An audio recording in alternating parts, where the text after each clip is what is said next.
In this video, we'll take a brief look at methodologies that can be used to design computer systems. A basic methodology starts from a specification and uses a combination of top-down and bottom-up methods in order to create the final implementation. This process moves through several steps of refinement. The architecture provides the overall structure for the design. That structure is represented in terms of modules, each of which performs a specific part of the design. We integrate the modules together, whether with wiring for hardware or for function calls in software, in order to create the implementation that fulfills the overall architecture and specification.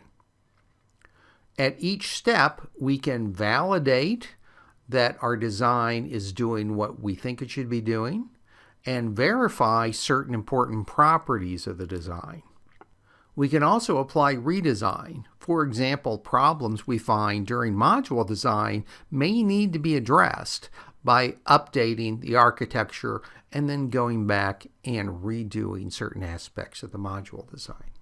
The same is true for possible problems that are found during integration.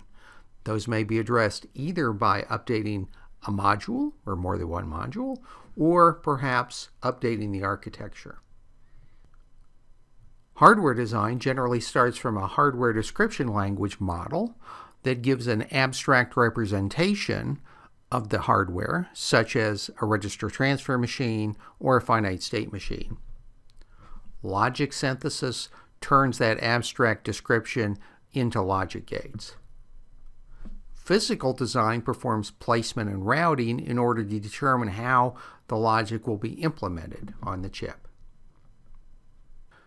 Many computer systems are complex and require careful methodology.